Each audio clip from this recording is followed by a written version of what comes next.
Thanks for tuning in to my video about the two Reformations of Judaism in ancient times.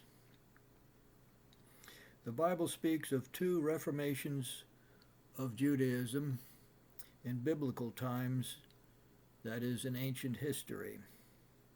This is not to be confused with German Reform Judaism of Moses Mendelsson, who lived from 1729 to 1786. Whenever we hear the word reform in relation to Judaism, the first thing that comes to our mind is Reformed Judaism as opposed to Orthodox Judaism as opposed to conservative Judaism. But when I'm going much further back in history to discuss some very interesting biblical discussion of Reformation of Judaism. When we think of Judaism, we immediately think about Moses, the Ten Commandments, dietary laws, the feast days, the high holy days, the Sabbath. And I will point out that Judaism as a faith, as a religion, began over 400 years before Moses. Abraham was the first Jewish man. God founded the religion of Judaism under Abraham. Now, Abraham didn't call himself a Jew. The word Jew, Jewishness, is derived from Abraham's great-grandson, Judah, Yehuda, the son of Jacob, the son of Yaakov. In the Hebrew, Judah is Yehuda, and he being producing the tribe of Judah, the kings of Israel descended from Judah, the son of Jacob. And the chosen people were not called Jews until centuries after Abraham. Early Judaism, which we could call Abrahamic Judaism, had very few laws. Abraham, Isaac, and Jacob, and their descendants, they had very few laws. They had the covenant of circumcision, of course, circumcised their sons on the 8th day, and they also offered animal blood sacrifices on altars. This is very important. Avraham, Yitzhak, Yaakov all built altars and offered animal blood sacrifices. Their sons and their sons' sons for centuries offered sacrifices on altars. And that was substitutionary atonement, that the animal sacrifices were a propitiation for sin, that the atonement, the animal sacrificial system, was a substitutional atonement. The animal died in place of the people. The animal was the substitute. The animal gave its life so that the people could live. The animal, in essence, died for the sins of the people. Now, Abrahamic Judaism was long before the giving of the Ten Commandments and the other hundreds of laws that God gave through Moses later on. They, of course, had the Noahide laws of Genesis chapter 9 in the Tanakh, in the Torah. The chosen people also had revelation from God regarding right and wrong in their conscience. They also had the concept of natural law. Natural law is the concept that God's wisdom and morality are embedded in nature and can be discerned from observing nature. Each man, each Jewish man, each head of a household was the priest of his family. There was no Aaronic priesthood under Abrahamic Judaism. There were no sons of Aaron officiating at altars. Aaron was not born until centuries later. The priesthood was dispersed among all the men who headed families. Abraham and his immediate descendants lived in the land of Canaan. They later migrated to Egypt, and centuries later were oppressed and subjected to slavery in Egypt. And then, after 400 years, God intervened in a powerful and spectacular way. God changed the expression of Judaism in the earth in one generation. This was the ministry of Moses, whom God raised up after 400 years. In Egypt, he raised up Moses, a great prophet, and this was the first Reformation of Judaism. God intervened and changed the religion of Judaism.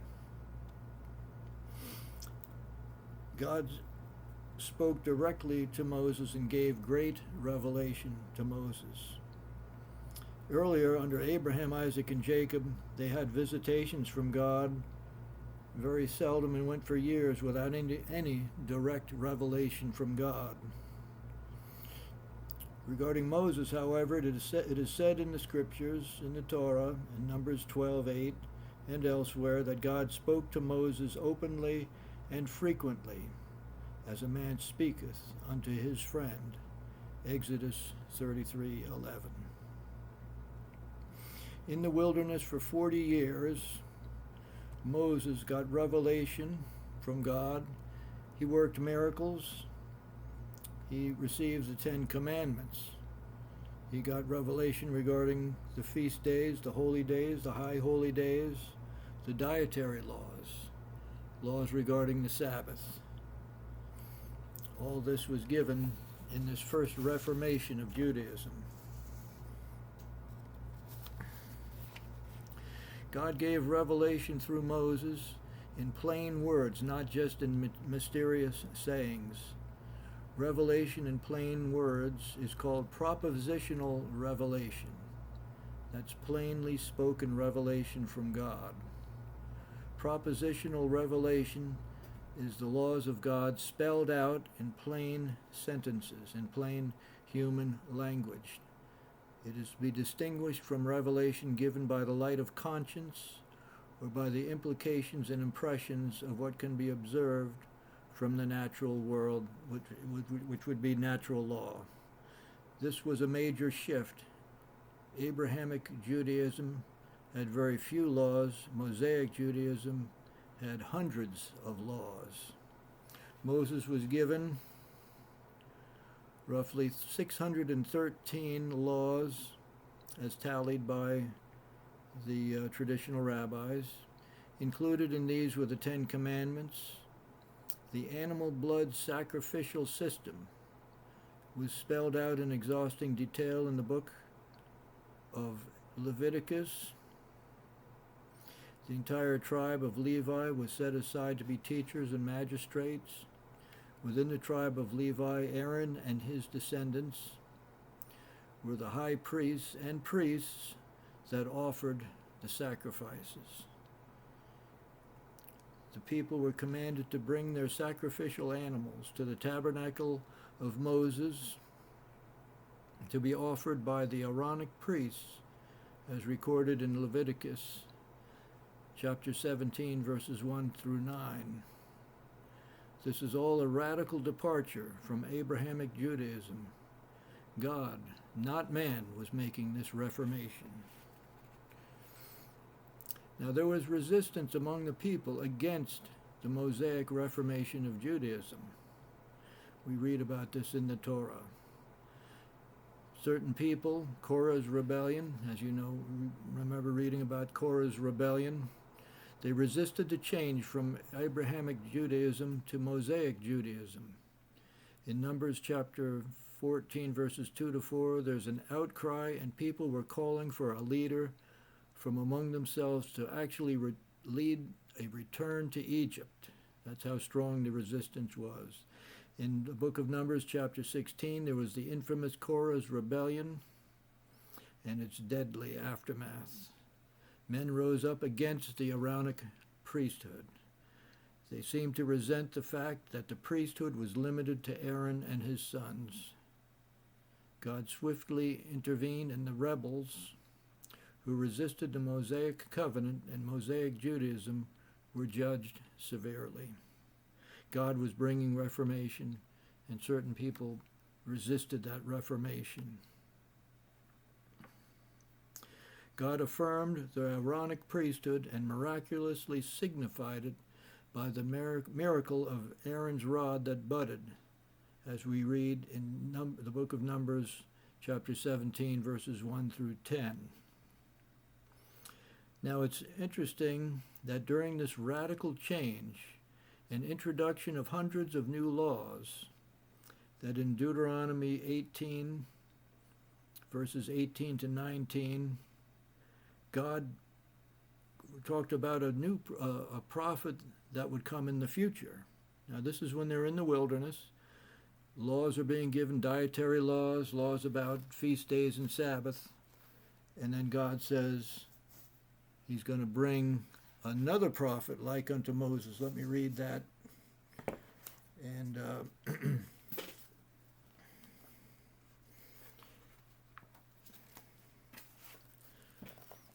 here is Deuteronomy from the Holy Scriptures. This is the Holy Scriptures Jewish Publication Society, according to the Masoretic text.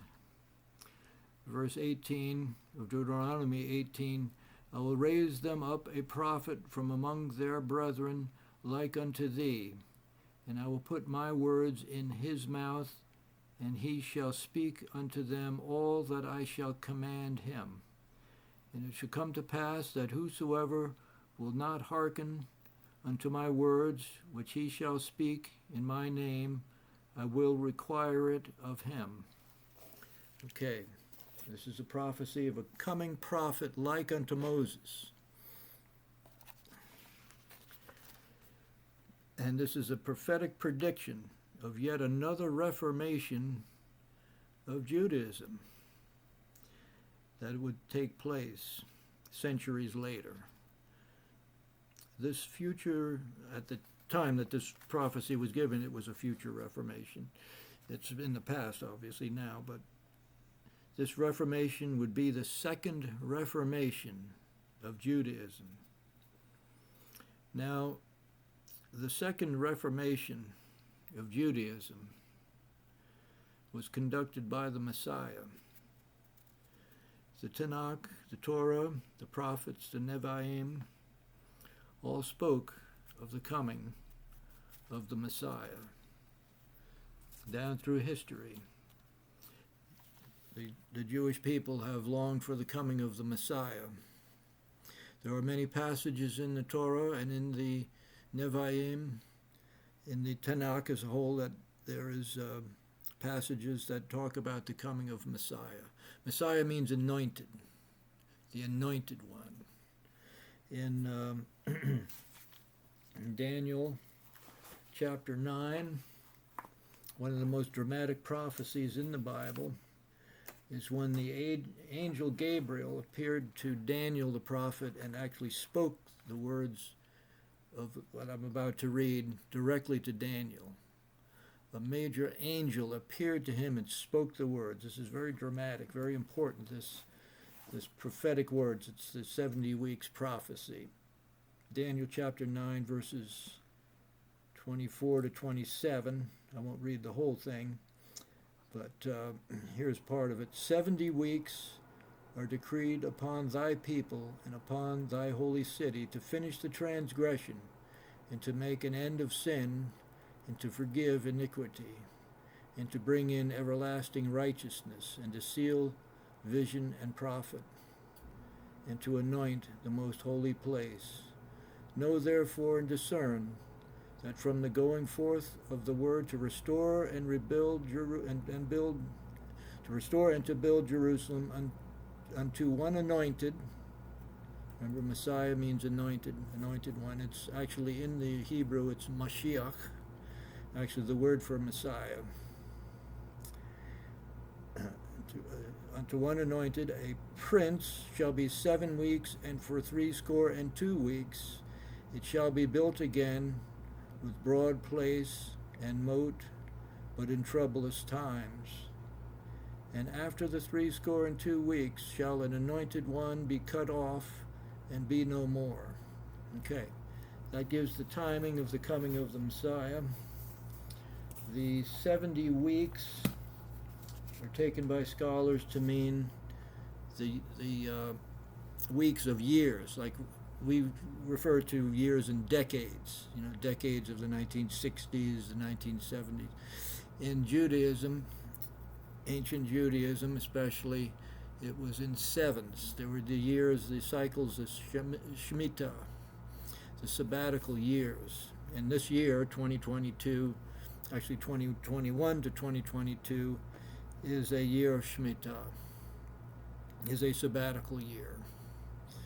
So the 77s of years is 490 years. That's from the time of the decree to rebuild Jerusalem. That was decreed as the Jewish people were captives in Babylon.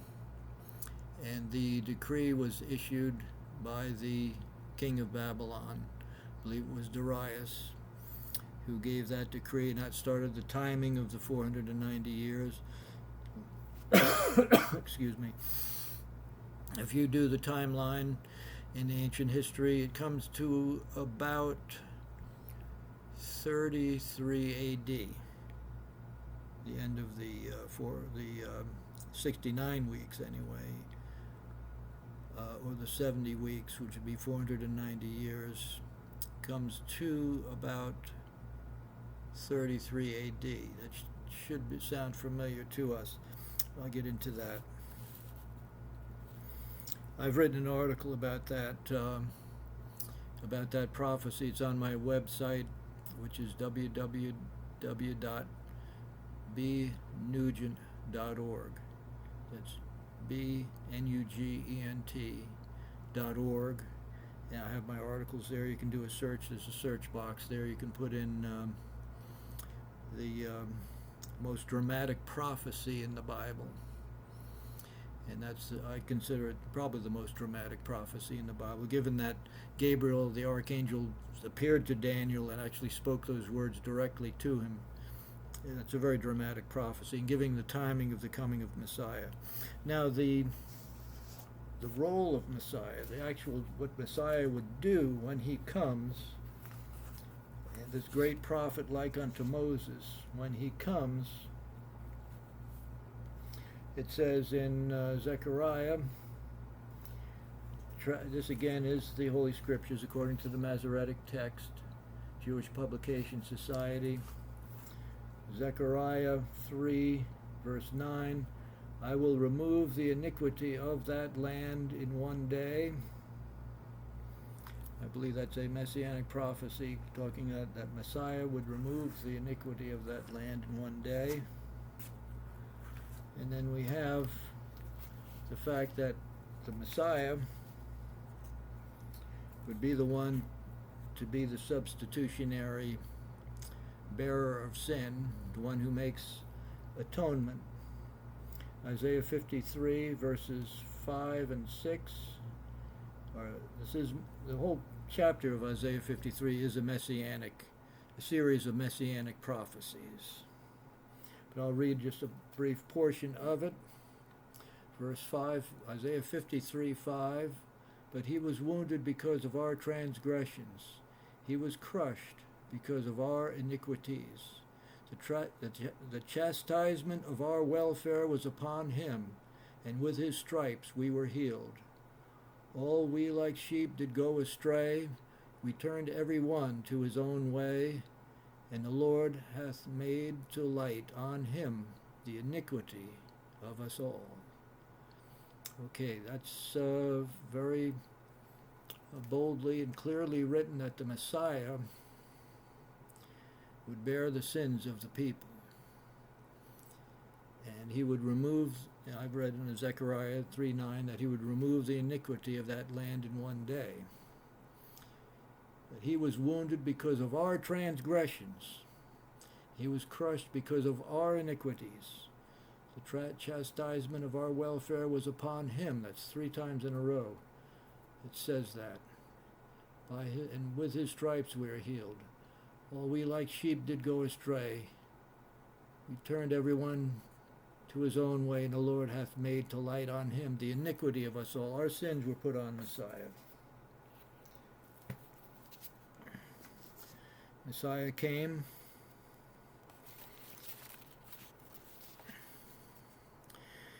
That you probably have figured out by now that I'm pointing out that Jesus of Nazareth is the Messiah, and that he bore the sins of the people during his suffering, crucifixion, and death on the cross, that was being tortured to death in public.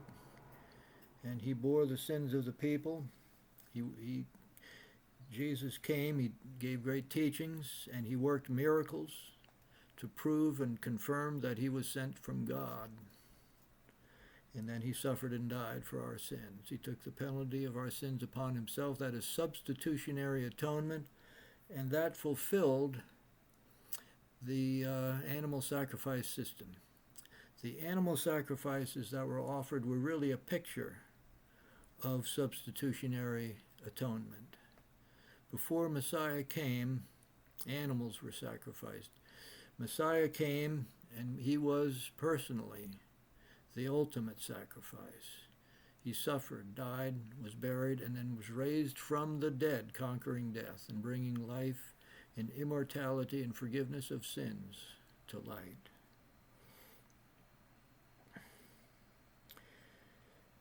Jesus lived a sinless life and kept and fulfilled the law of Moses during his lifetime down to the last detail. Jesus became the perfect sacrifice when he took all the sins of all mankind upon himself and suffered the punishment of the sins of all mankind and died and rose from the dead. Jesus fulfilled and superseded the animal blood sacrifice system, which was given in such great detail in the book of Leviticus in the Torah.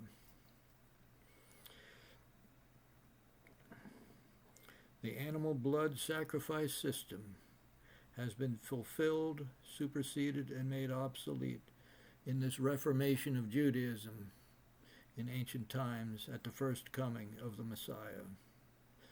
Animal blood sacrifices are no longer required to be offered to atone for sins. The fact that Jesus fulfilled the animal blood sacrifice system is described in detail in the book of Hebrews in the New Testament. The book of Hebrews, chapter 10, verses 1 to 18. The book of Hebrews in the New Testament is a book that is written especially to Jewish people who have come to believe that Jesus is the Messiah who died for their sins. Now, you recall I discussed that there was resistance to the Reformation brought about by Moses when Judaism went from Abrahamic Judaism to Mosaic Judaism. Similarly, there was great resistance to the Messianic Reformation of Judaism under Jesus of Nazareth. Yeshua is the Hebrew for Jesus.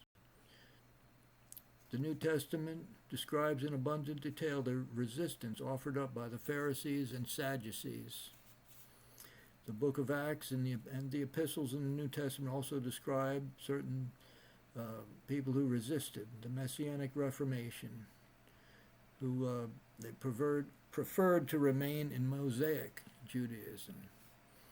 And they did not, many, not all, many, of course many, hundreds, even thousands of Jewish people at the time received Jesus as Messiah and followed him. Became Messianic Jews. It's Messianic Judaism.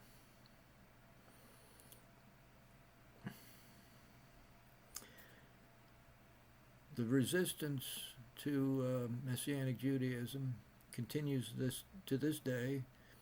Jewish people around the world today, many millions of Jewish people remain in Mosaic Judaism, which has become really Rabbinic Judaism, And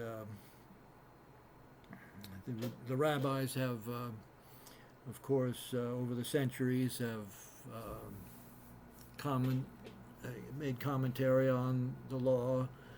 There's Maimonides, there's others, there's Orthodox Judaism, Conservative Judaism, Reform Judaism, secular Jewish people. There are many streams of Judaism. And there is a movement, as I'm sure most of you know, of Messianic Jewish believers, Jewish people who've come to faith in Jesus of Nazareth as Messiah of Israel. Yeshua is the Hebrew for Jesus. And so, and we believe that at the second coming of Messiah, second coming of Jesus, that there will be a great, when he appears, and there will be a great turning of Jewish people to Jesus, and there'll be a great